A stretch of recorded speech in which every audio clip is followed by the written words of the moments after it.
Algebra half, lesson 4. It's called multiplication, division, and then we get to play with patterns now for multiplication and division. Those operations. Multiplication is really, it's shorthand. It's skipping steps to add faster. If I need to add 7 12 different times, I'll probably put the 12 on top to make it easier, and I use what's called multiplication to do it faster. You remember doing something like that? Okay, so multiplication is really just shorthand for addition. When we multiply two numbers together, it doesn't matter if I had done 7 times 12 or 12 times 7, it would have always come out to 84. It doesn't matter if I do 4 times 5 or 5 times 4. What do I get? Times tables, times tables. They're always 20 because you can flip around. They're commutative that way. You can flip around those types of numbers. So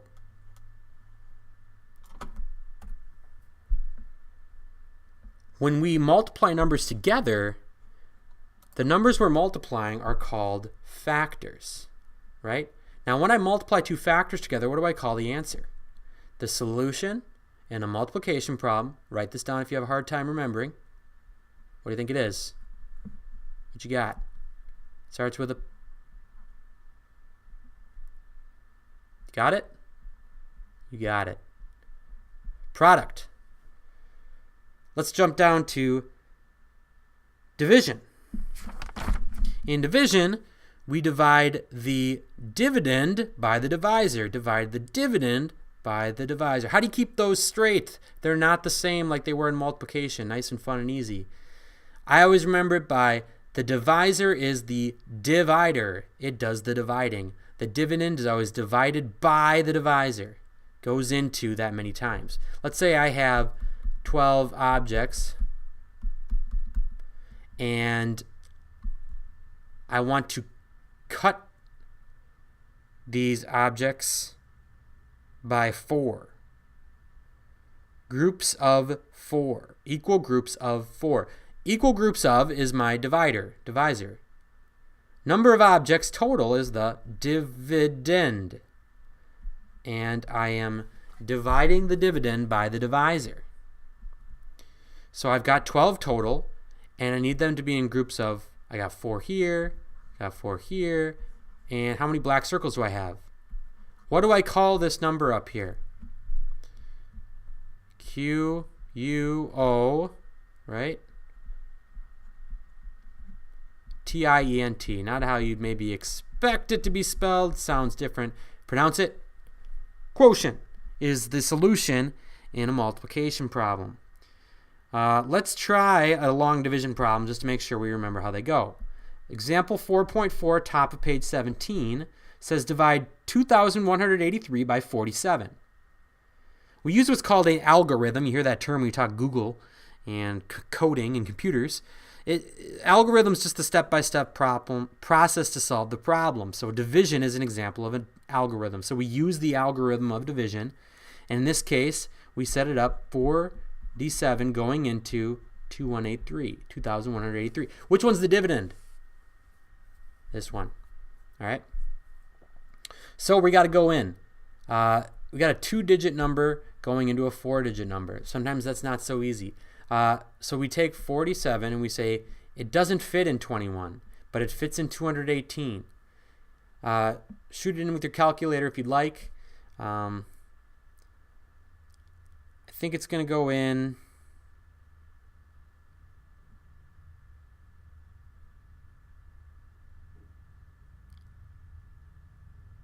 four times. The 4 goes up here. 4 times 47 is 188. Subtract this out. 8 minus 8 is 0. Can't do that, but you can carry. But I'm thinking 21 minus 18. I don't even have to do the borrowing. I know there's 3. And then you drop this down. Right?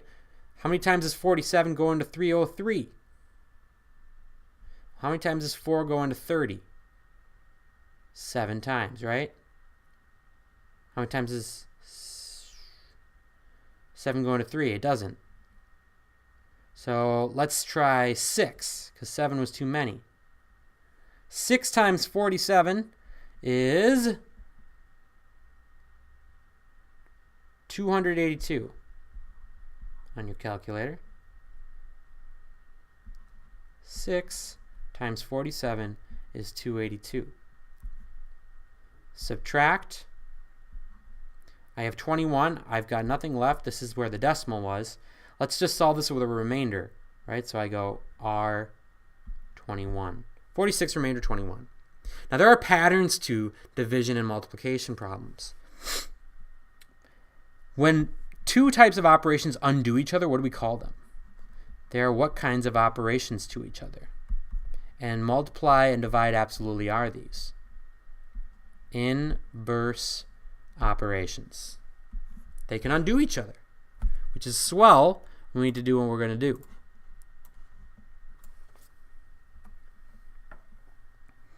Find the missing number. We're doing 12 times what equals 168. What is the n? These are factors equaling a product. We learned that in multiplication, it doesn't matter the order these go in, which means this could just as well be over here. Just these two numbers need to go into this one. And if division is our inverse, it's going to help us. Take the big product and divide it by, it doesn't matter which one. They're commutative, so just put 12 in there. 12 goes into 16 one time. You take it away, you get 4. How many times 12 into 48? You might need your calculator, or you might know that 4 times 4 is 4. 4 times 2 is 8. 48. So 14. Why will you never, ever, ever, ever get these wrong? Because you can do a plug-in check, right? Let's try 12 times 14 on our calculator. Let's try it. It should equal that dividend in that division problem, and that product in this multiplication problem. Let's finish off with a missing number, 2 missing number division problems, because I know these can sometimes be different. Look at 4.6, page 18. Let's set it up with a fraction bar. It means the same thing. Top is the dividend, bottom is the divisor. It does the dividing, the divider. The quotient is 4. What is the divisor when I have a dividend of 64 and a quotient of 4? That means I've got A going into 64 equaling 4. We use multiplication, our inverse operation, to solve the problem. To find a missing divisor, we divide the dividend by the quotient. Dividend by the quotient. So we're actually not going to use multiplication when we're missing a divisor. You might want to write that down. When missing a divisor,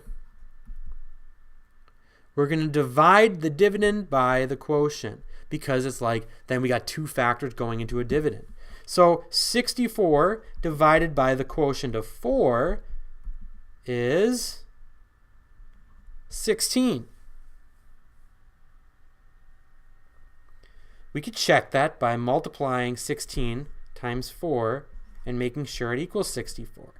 Now, if I had been missing the 64 and I had the divisor of 16, then we would solve that by multiplying. 4 times 16 is 64. If you have any questions, let me know. Best of luck.